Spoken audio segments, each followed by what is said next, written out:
Hello everyone. Today I'm going to play some of the rapid games and I'm going to focus on recognizing tactical motives when playing, of course. So not tactics, but some kind of tactical motives which are symptoms that tactics is coming. And you will see how it can be used in the practical games. But before we go into games, I just want to remind you that you can get completely for free a workbook. If you want to blunder less, just visit the website stopmakingblunders.matbobula.com and you can grab it there completely for free.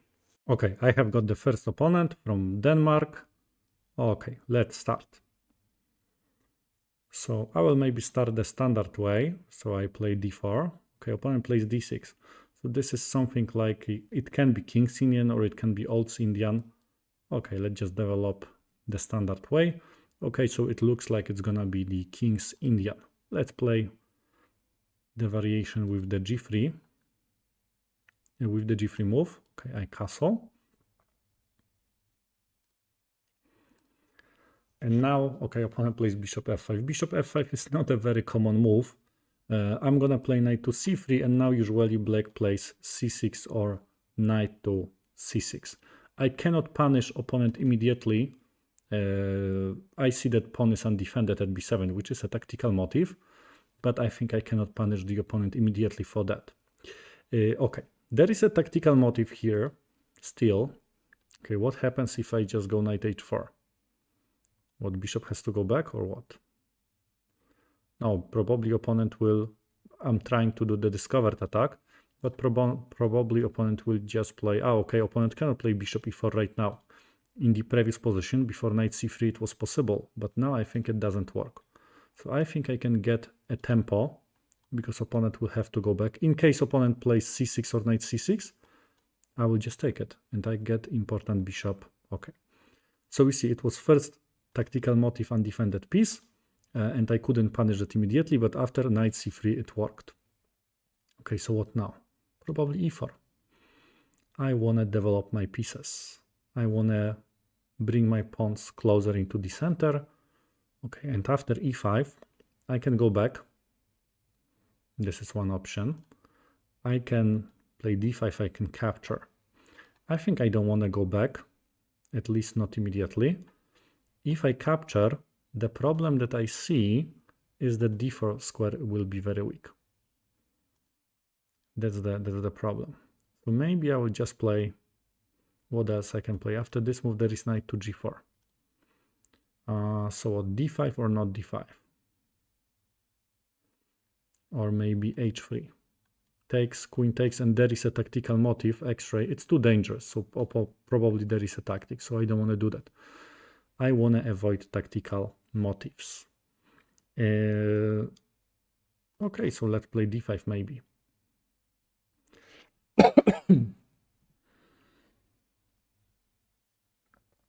Okay, c6.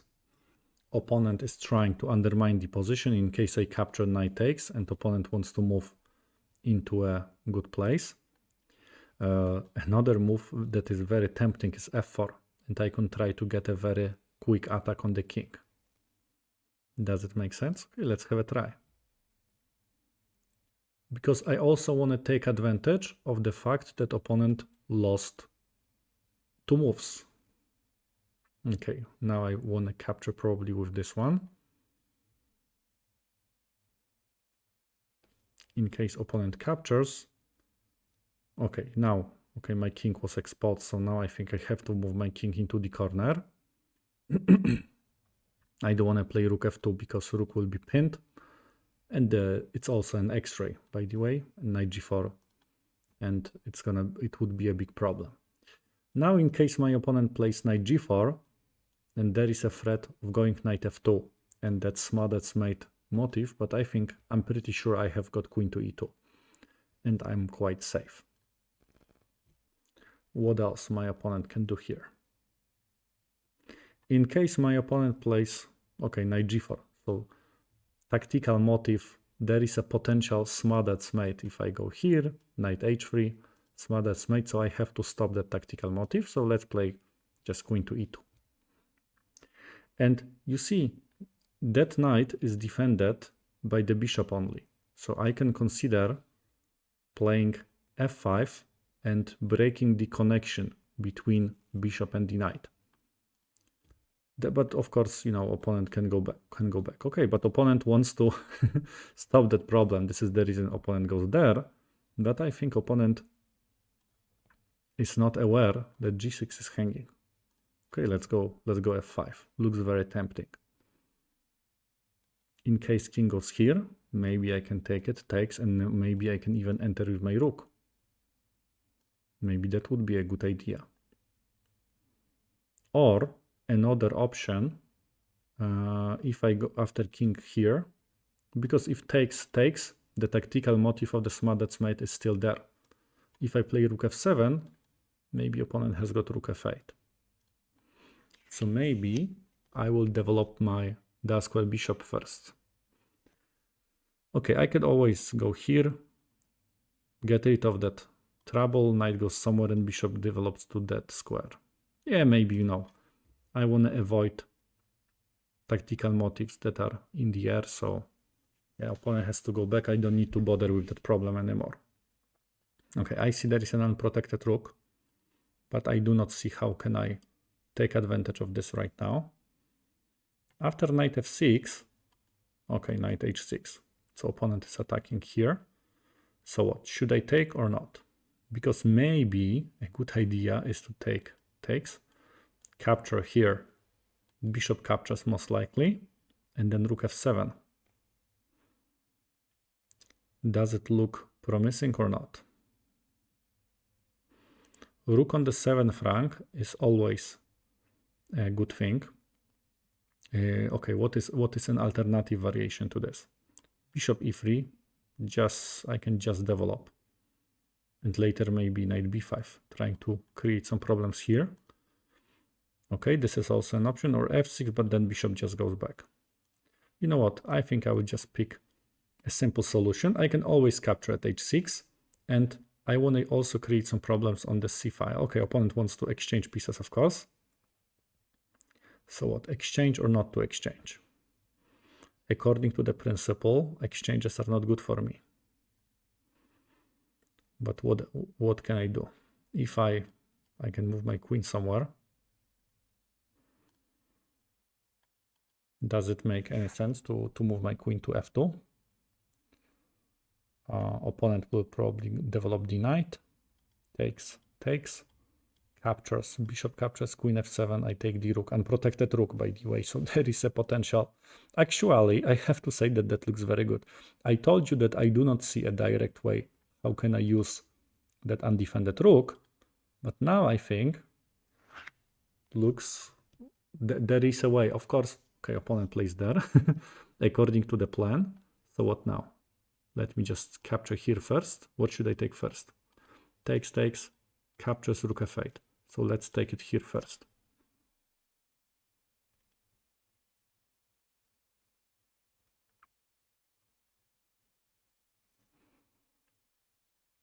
Bishop takes, pawn takes, okay, king takes. Opponent realized what's the problem. But if I capture with the pawn, in case opponent captures, and I have got this move, unprotected rook. Tactical motive that I realized that it's there a couple moves ago. And now also you can see there is a checkmate. There is a big threat of the checkmate in front of the king. Is there any way how opponent can stop it?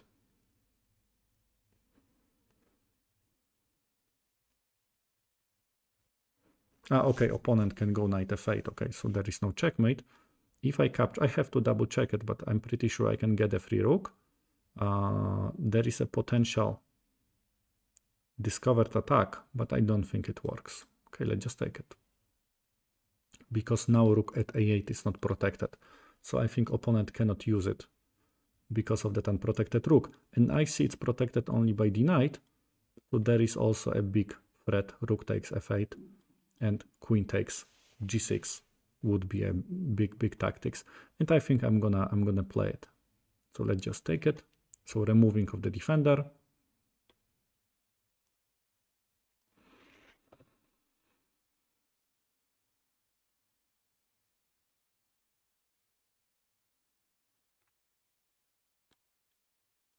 I see that opponent most likely will capture my pawn at the at here, but then you can see that king is also very exposed.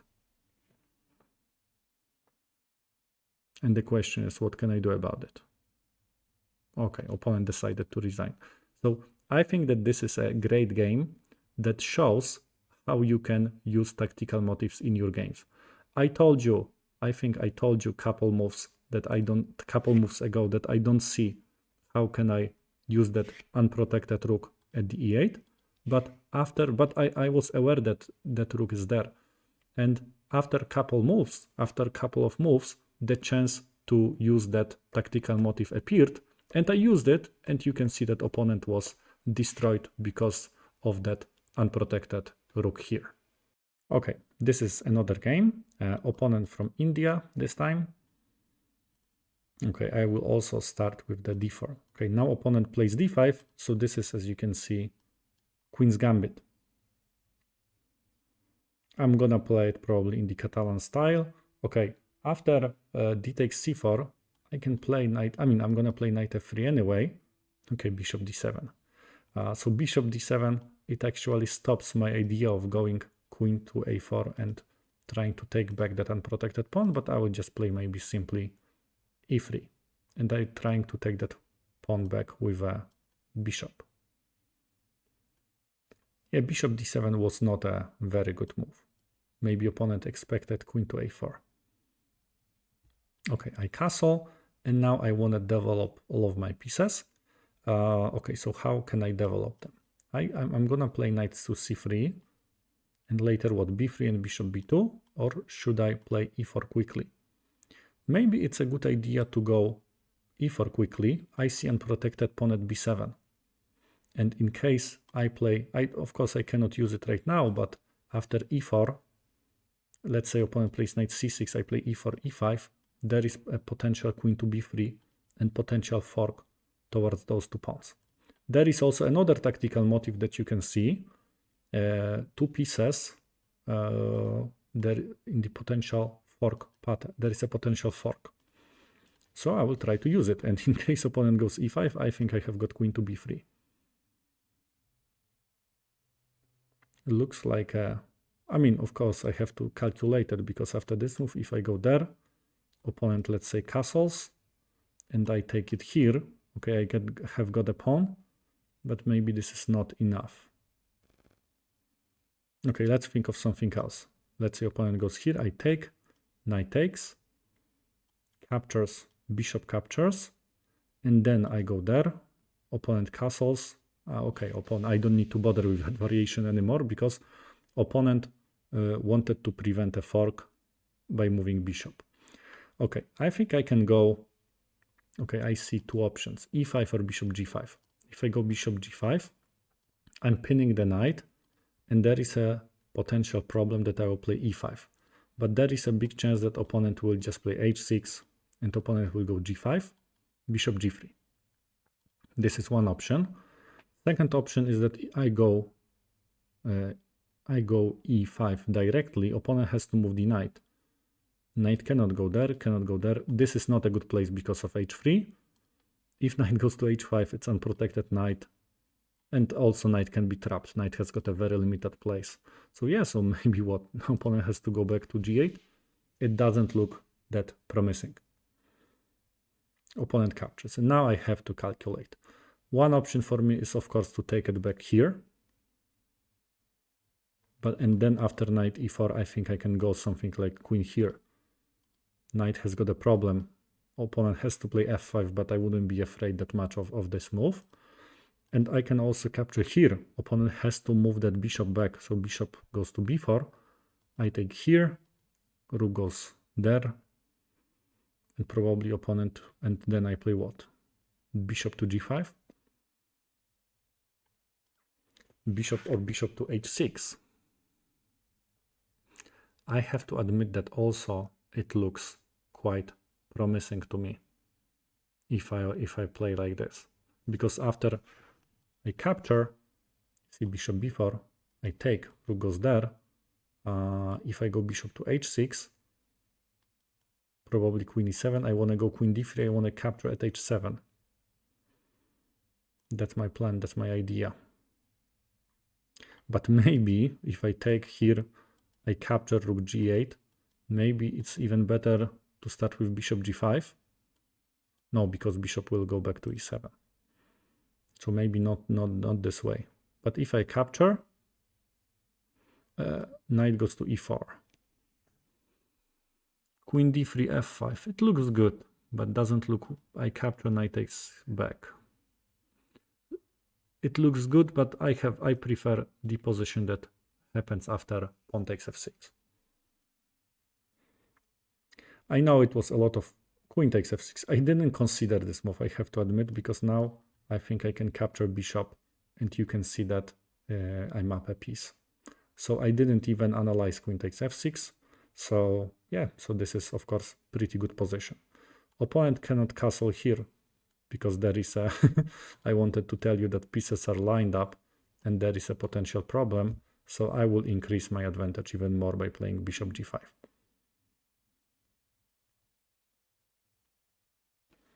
Skewer. Okay, now I will probably take it. Or should I start with bishop here?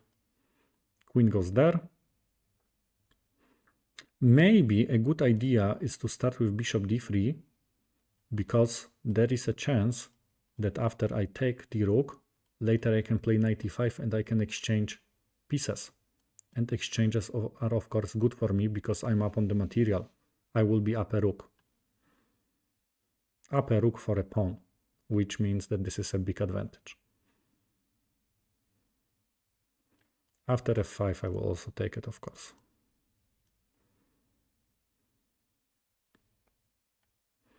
Okay, and now I'm up a rook. I want to exchange, but I don't want to play it here because knight takes, pawn takes. I also see that there is a tactical motive that rook is pointing towards my queen, so I have to be careful. But I will most likely play a very universal move, rook b1.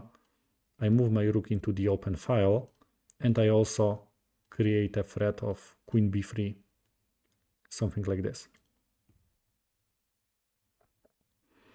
Okay, pawn goes here. If I play here, how opponent is going to answer? Probably with this move. It makes light squares around the king weak, but is it the best for me? Is there any other way how I can play in this position? Does d5 make any sense? e6 pawn is now very also vulnerable. I can try to attack it. Does it make sense to go here, b6, d5, takes?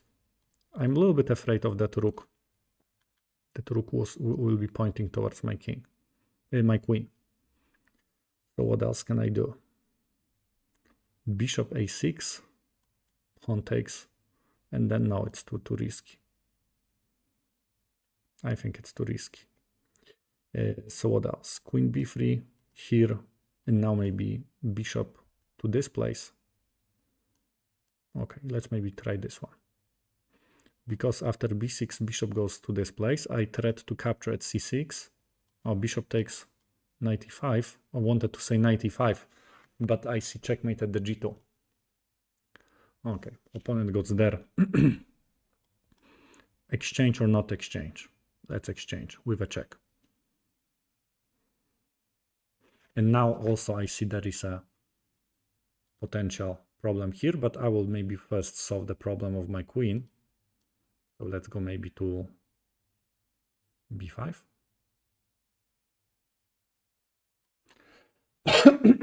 I see also that there is a fork pattern. So in case I go knight to e5, knight takes, I capture queen, knight d2, and would be a problem. So I want to avoid such a problems. And now I also can move it there with a check. Okay, knight goes to c6, but it's unprotected piece. So if I'm not wrong, I can just capture that. And I think opponent is in a big trouble.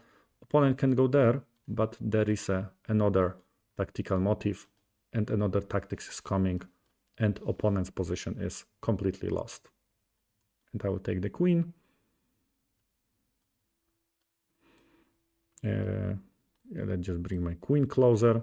because king is completely exposed, so I will try to bring more pieces closer to the king. Opponent wants to escape.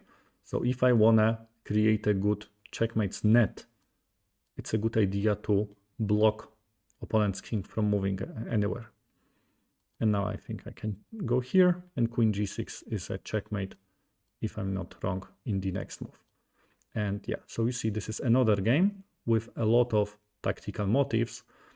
Also, I have to admit that opponent helped me a little bit, but you can see how thinking about tactical motifs can help you to find good tactics. Hope you enjoyed those games and you know how recognizing tactical motifs can be useful in your games. Also, if you enjoyed the video, please thumb up, please leave any comment, and please also subscribe the channel if you want to see more videos like this. Do not forget also to get the workbook on stopmakingblunders.matbobula.com. Thank you very much and hope to see you next time.